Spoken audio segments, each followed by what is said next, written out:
Hit this. Oh my goodness. I forgot to hit the record button. All right, here we go. So LinkedIn for veterans. We are going to do a simulated search from the recruiter perspective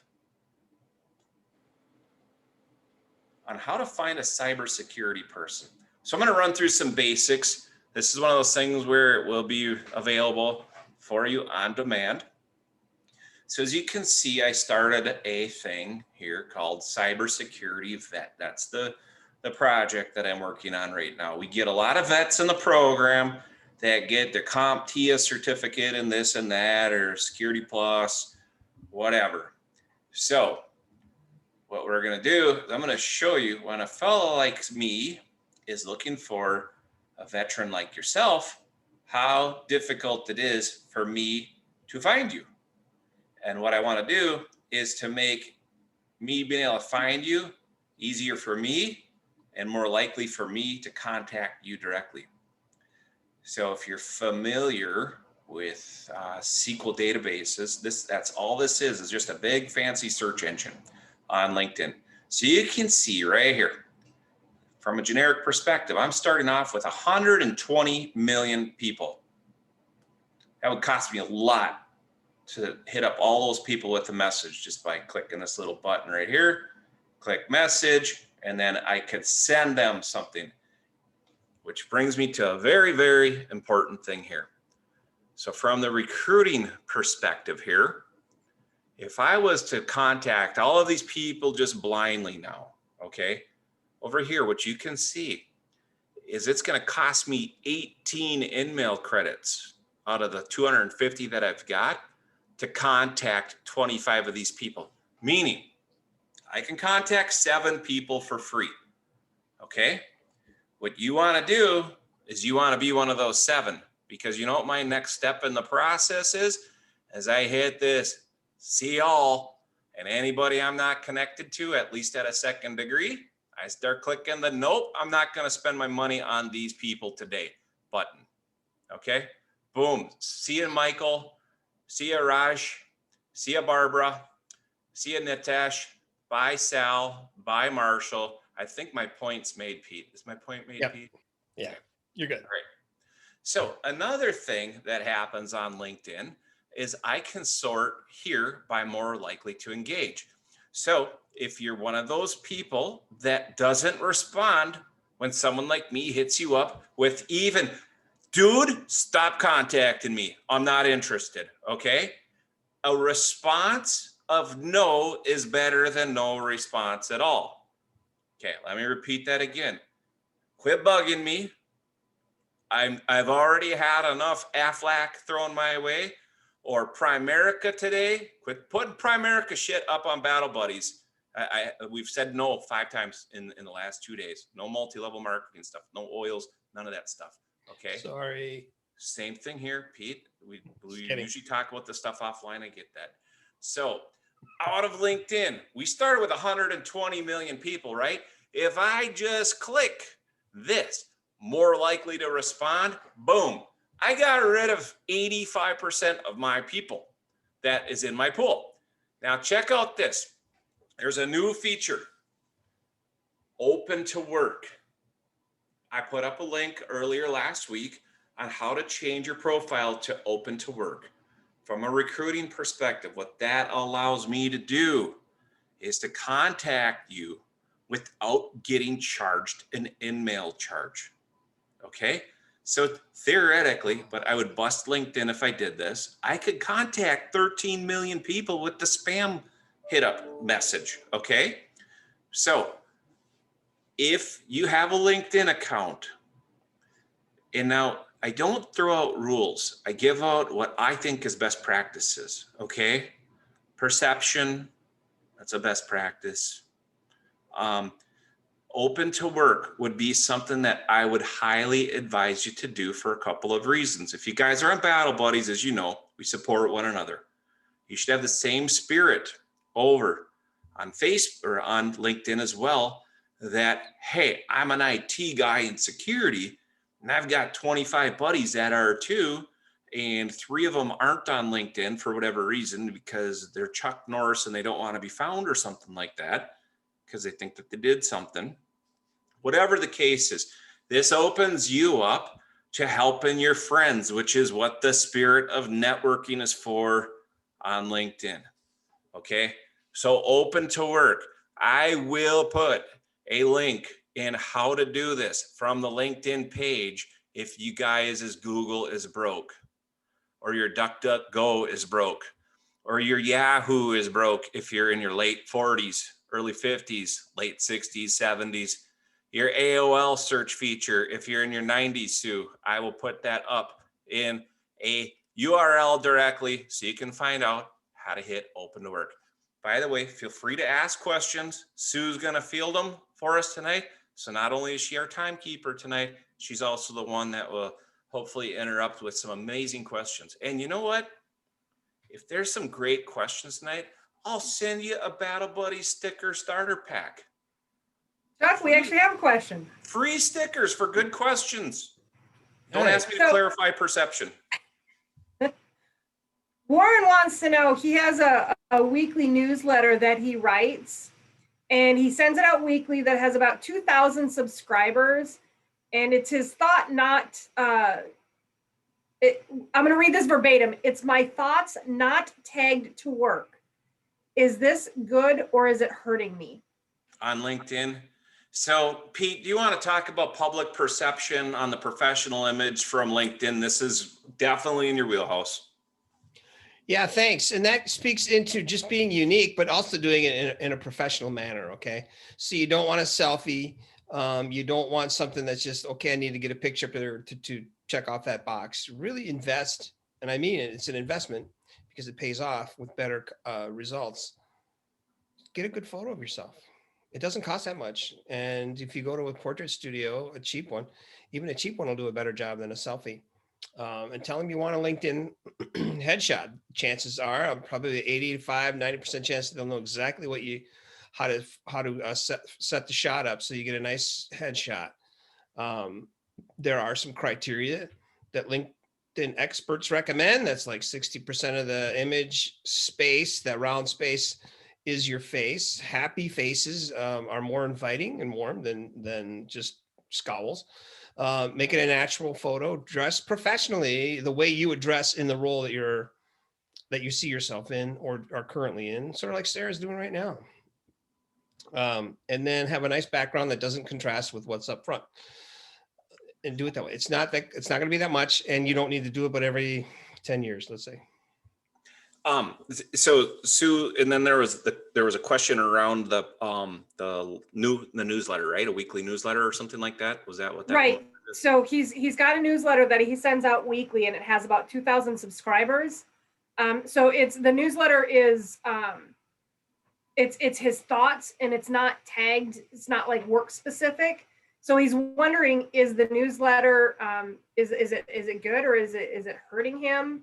Well, I did ask what the topics of the newsletter is, but I haven't seen his response yet.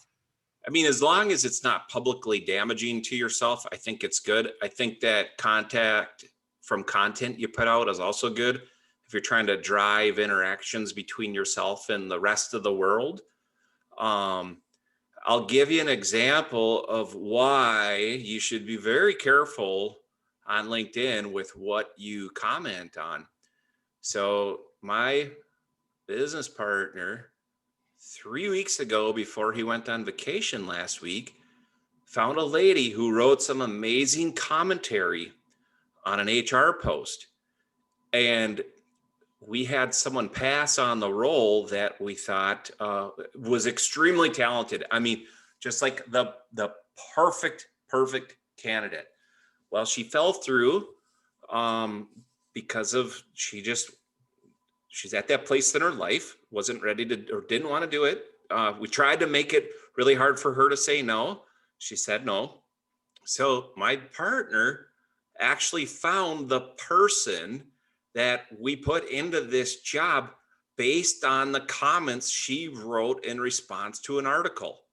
So my buddy sits and trolls LinkedIn to find smart people that write smart comments as responses or primary posts, because he knows that person can think. Because you know what? Pete wrote quite a bit of my LinkedIn and my resume, or I should say he went through and cleaned up my mess. And if I'm writing this stuff myself, those are my thoughts, not Pete's. So, you know, it's an interesting recruiting practice that he's used for a long time. And this isn't some job that's $32,000. I mean, it's a very significant game-changing income. So what you're putting on LinkedIn, what you're clicking like on with LinkedIn, what all of that stuff, people are watching. And you want to put yourself in the best possible position for someone to say, hey, I'm going to spend $12 on an in-mail to reach out to this person because I find them very interesting. You better be really interesting if we're going to spend that kind of budget just taking a chance and reaching out to you. But if you got the open to work, or if I'm connected to you in a second degree manner, I can reach out to you for free. That's why building a large LinkedIn profile network with people that are connected to a lot of people is advantageous for yourself and that person that's going to talk to you. Okay, so we've green screened, or we PowerPointed a lot on here. So a couple other things that I want to show you guys here.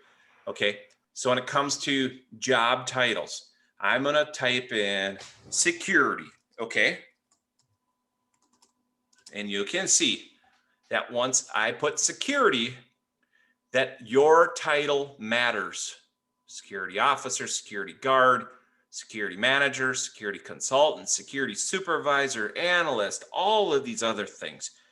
Whatever LinkedIn puts in there as the recognized titles, you don't want to put security of my mom's basement if you were the security guard for home. Okay, security guard shows up as a recognized field.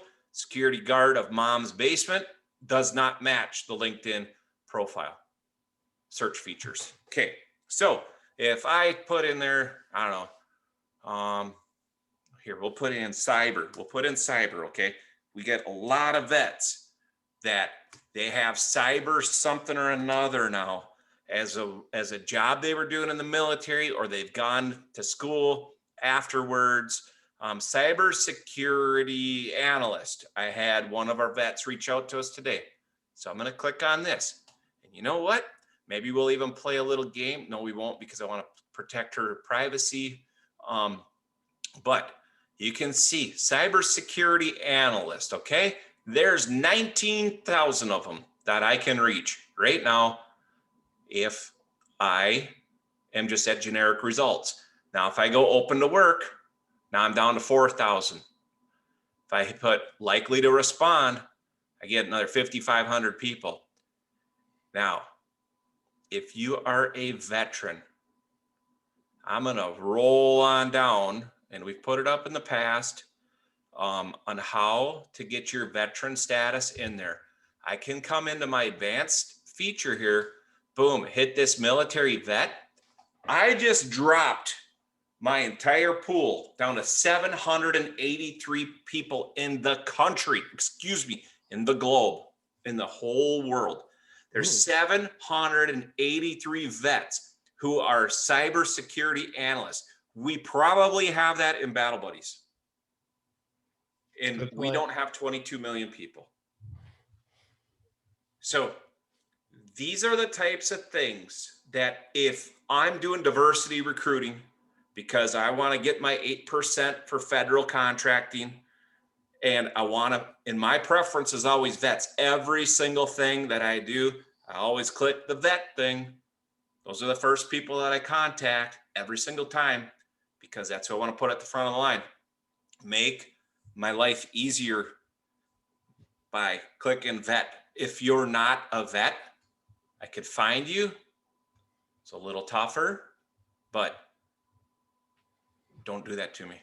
So I just took that out of there, the veteran.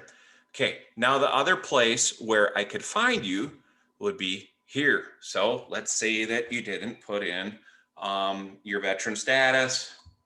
Here, we'll put in Is the National Guard really the military? They are this month.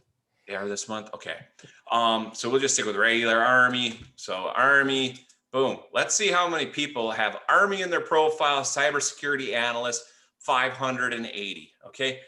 I'm guessing the Marine Corps outsources cybersecurity analysts because it requires some brain power.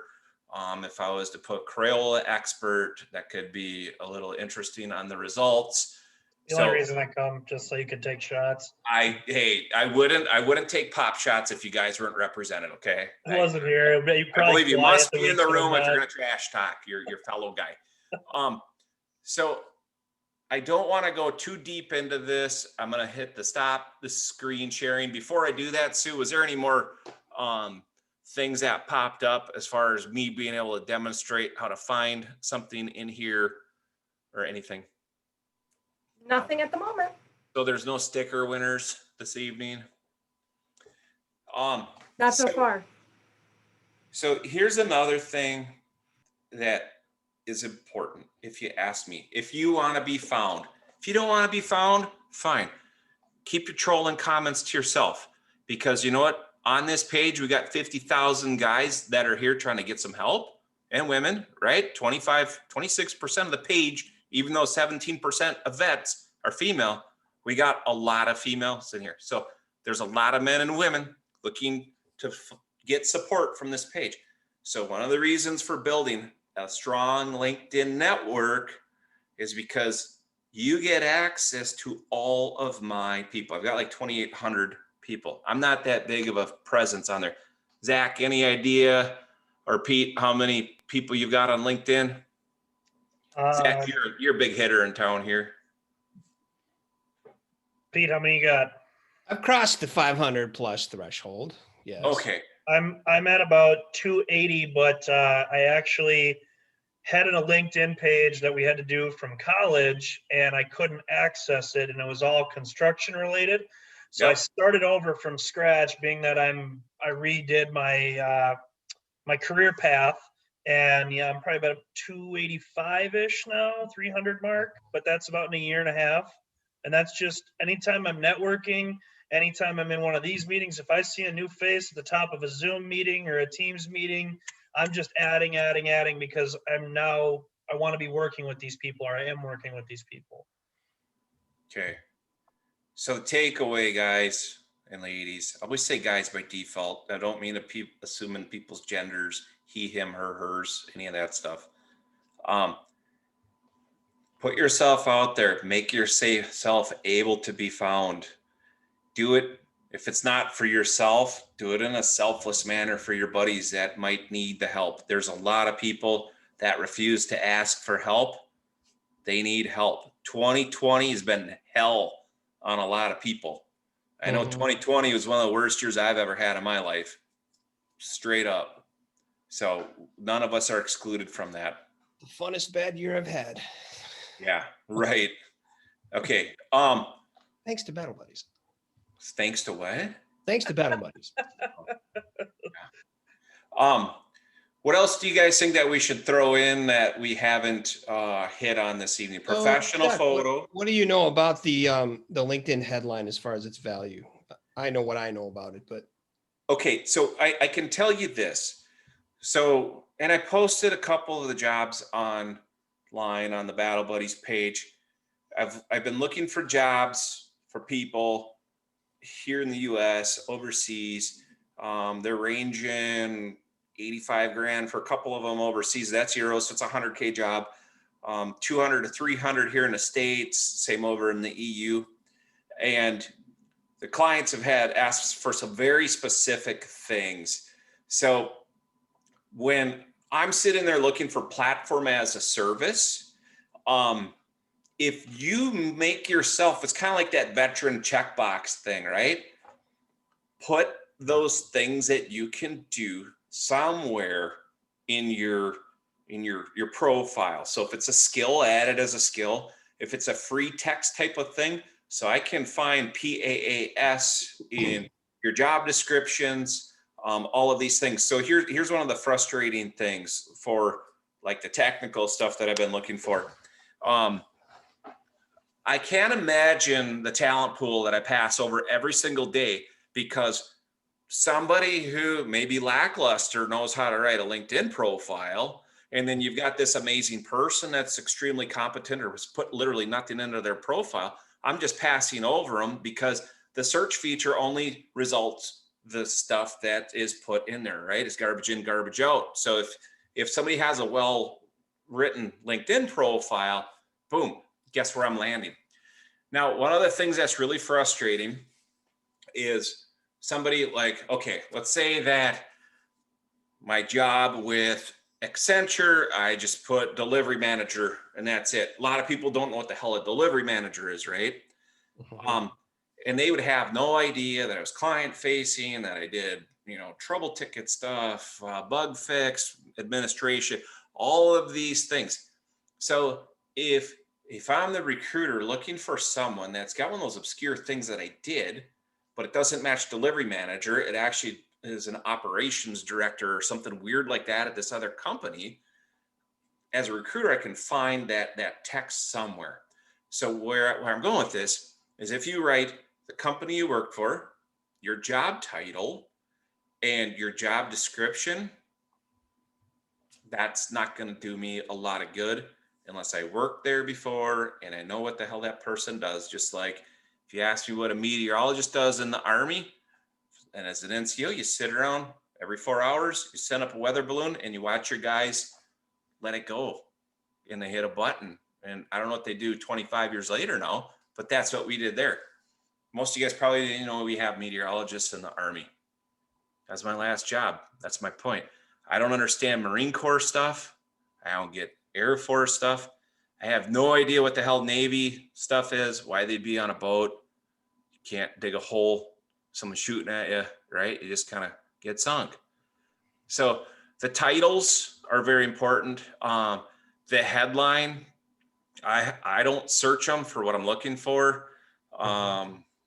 Like I could see if you're in HR and you're doing searches for common things where it might be more prominent, like say operations directors, those types of things. Those are pretty common fields. We're working on stuff that's pretty specific these days right now. I think it should be something that's catchy if possible. That's my opinion, Pete. I don't know. Yeah, no, my understanding is it's the first place that searches scan, I think, when you're being looked for, not when you're being looked for, but when someone's looking for something in with a certain bandwidth of criteria, let's just say. So most people will, when they fill out their experience sections and they have their present position, they'll just check the box that says, this is my current position. And that defaults to your headline. And so therefore it appears twice on your profile, the same, it appears in the headline and it appears in your job. So what I'm saying is don't check that box and write your own headline, because it's so important. They keep expanding the allowable characters. It used to be 120. Now it's up to 120 characters. That includes spaces, but that gives you a lot of opportunity to write something and include a lot of keywords. Same strategy you might want to use with a resume when you create maybe a subheader for yourself or a title beyond your name. Who you are by birth and who you are by profession. You do that with who you are by profession in your LinkedIn profile. Just kind of write who you are professionally, and use a lot of keywords. And if you could infuse the job titles or some of it, the job title that you're applying to in there, more power to you, because you'll be found quicker and it's very editable. After that passes, that opportunity passes, you either got the job or you're looking for something else, you go ahead and you re-edit your headline. So we do have a question, as long as you guys are talking about titles. The question is so my LinkedIn title is SaaS Sales Professional. Should I tie it to ERP, HCM, or a specific technology? They want it to be open though. I personally, I think it's great to have ERP, human resources, HCR, whatever the hell it is, all of that stuff. If you can put it in the headline, great. SaaS is kind of becoming a dirty thing. I didn't know that until here in the last couple of months. Everybody's kind of making the journey to cloud, J to C, whatever, platform as a service. You can get there just about any kind of SaaS type of thing. Look up what acronyms are more appropriate to your field now. So, a lot of these things are moving targets, right? They come out with these new certifications so they can charge you more money for, continuing to be a nurse or a human resources manager or whatever. So make sure that you've got the trendy stuff on there. And one thing too, Pete was talking about the headshot thing. If you're client facing and you don't have a picture of your mug on there, or it's with your kids or a fish or some shit like that, if you want to make 30 grand a year, hold up a fish. If you want to make a decent, that tells me that this dude's out fishing, he's happy, right? A snowmobile, whatever. I mean, unless you're working for an outdoor recreational vehicle company, dress the part. If you're a Carhartt fella, wear that. If you're a stockbroker, however they dress these days, dress the part. You project your professional image of what the path that you're walking. Okay. Anything else come in, Sue? So No, that's the end of it. Okay, so put a lot of that, here's the thing too that I want to say is Pete's talked about this in the past in our face-to-face meetings. Your LinkedIn, it can read more like a book than your resume, because every word that you put in there, you increase your likelihood of being found in a search feature. So you're not going to do yourself harm. I am not going to read 14,000 words in your profile. I'm not going to do it. There are character limits there too. So yeah. I'm not going to read your go past 3 lines of the about me thing. I don't care if you like long walks on the beach, none of that shit. I really don't care. What I'm looking for is technical competency, how long you've been doing something, and I gotta see measurables. If you don't have measurables, you just did a job. And I'm not gonna even spend a 15-minute screen with you to see if I can figure out if this guy's got some competency or not. I don't have time for it. I mean, just to put it in perspective, the last 2 weeks I've been averaging between 18 and 24 appointments per day. I don't have time. I just don't have time to read through all this crap. But if you put some reasons for me to hit your profile and send you a message, make my life easier, chances are someone like me is going to reach out to you. There you go. Hey, I'm gonna throw one more out at you that just came in late. Is this a sticker one, Sue? It might be. Sticker winner. And if you're the sticker winner, send me a direct message. Actually, you know what? Rob wants to know, would it be advised to scout? Wait. If you put in a question that didn't make me roll my eyes, I will send you a sticker pack. Okay. So send me a direct message with your address and I'll make it happen. All right, go ahead. Whoever's coming up to get a sticker pack. And if you put something on when we're not live, you don't qualify. Disclaimer, done. All right. So Rob wants to know, would it be advised to scout potential employers and seek to model truthful similarities to current staff to lure the hiring manager's response? Pete, you can handle that one. Could you repeat that? That was kind of a mouthful here. Sure. Well, I was saying, would it be easier for me to throw it into our chat window so you can see it? No, go ahead. Okay. I'm listening with both ears this time. Would it be advised to scout potential? Oh, shoot. And I just lost it. Hang on a second. We're not professionals here on the Battle Buddies Network, but would it be advised to scout potential employers and seek to model truthful similarities to current staff to lure the hiring manager's response?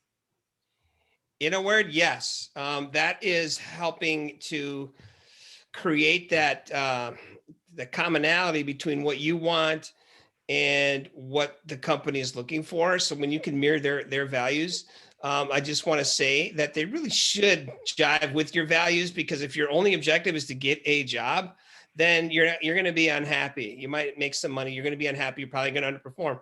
So make sure that when you're looking for companies, that they're places that you're interested in. You like what they do. You like their values. Values seem to be getting thicker and thicker every day, and drifting into certain directions. But outside of that, some of that's just politics. But really, when it gets to the core, I would, for example, boy, I'd love to work for somebody in the defense industry. That resonates with me. So I start looking up Northrop. I start looking up Lockheed, Boeing, and all that, and just to see how their values align with mine. If it's a good match, hey, I'll make my LinkedIn profile reflect their values all day. Yeah, I think it's a positive also. I think that if you're, wanting to get an understanding to what, like I said, cultures are like, hey, I'm looking at 3M. I wonder who works there, who's from 3M. Send them a message, say, hey, went back before COVID, it was, hey, can I buy you a cup of coffee? Or, can I meet you somewhere, maybe for a lunch or something? And I just want to pick your brain. What's it like to work there? I'm looking at this type of work. Do you have any contacts there? And sometimes you kind of have to go from A to B to C to get to D. But, as you keep these networking paths rolling, and once you add them on LinkedIn, that's going to open up their chain and everything like that. So I think that's huge. If you're looking, especially at some of those big companies, a Cargill, 3M, Boston Scientific, if you're going those routes. But even if you're going to go for some construction industry stuff and you want to look through Mortensen, Ryan, RJ Reynolds, RJ Ryan, any of those in Minnesota or across country, see who works there. You may know somebody that just pops up on LinkedIn or that you never knew worked there to begin with. So I want to maybe end on this. I know we're over by 6 minutes, right, Sue? And yet we still have one more. Okay, this is going to be painful. Questions are coming in. We're here to serve. COVID. My knuckles are going to be cracked with their ruler. I already know this. So one thing about contacting people on LinkedIn, at least as far as I'm concerned, if somebody's connected second to me, I will absolutely introduce you to them. If I've connected to you and I'm connected to them, as far as I'm concerned, you must be worthy enough to connect on your own. But if you need me to help encourage that, I did it today for someone, the cybersecurity person, I will gladly do it. Okay, that's the purpose of LinkedIn. So if you're on there connected, whether you had barbecue with them last week or you've never met this person, the purpose is to make professional introductions. So, okay, Sue, final question, then we're wrapping it up. Hit the wrap it up button, right? So, yeah. So and this is, again, I'll read verbatim. Over 25 years, I've sold 35 million in software. Is it boasting to mention that? Or can recruiters like you, Chuck, look at this and think, so what? Dude, whoever that is, Miserable. whoever wrote that, write down my email right now. I actually, before we jumped on this call, I was talking to someone looking for a person like you, maybe 1,683 accounts. It's a 6-figure job that's significant. If you can actually sell like that, I want to talk to you. And why do you want to talk to him? Because he demonstrated measurables. Because hear some measurables, whether they're true or not. Bingo. But I like 35 million. I'm sure Chris would like to hear about this person who's a vet on Battle Buddies that sold $35 million worth of software. And the quota on this is only 600,000 a year. Oh, crap. So when I talk to this guy today, I'm not going to disclose the number, but if you like the number 14.6% at plan, you know what that means. If you're a software person, send me a message, CPF, my initials, at battlebuddies.usa.com. And I will talk to you tomorrow. And I will get you in front of the hiring manager who's looking to hire you right now. Right now. Right now. OTE is very good. If you know what OTE means. If you don't know what OTE means, don't bother contacting me. Oh. Yeah, you're not worthy of a $35 million replacement because whoever that is needs to call me. All right. I think we're done. We are so over. Sue, All right. we're between Sue and dinner for her family. So it's getting cold. Right. Exactly. So, all right, everybody. Sorry this was lengthy. Hopefully you found some value. Write some comments in there. We'll go through it as the week goes on and respond to you. And if you put in a question, send me a direct message and I'll send you a sticker pack this week sometimes. Who's Warren Johnny Mays? Is that the software guy? That's the software. That's the 35 Hey, million. Warren, CPF at Battle Buddies USA. Do it. This is on you. I'm like the hot chick at the bar. I don't chase anybody. I don't chase them. I replace them. So get a hold of me, dude. All right. Have a good evening, everybody. See you.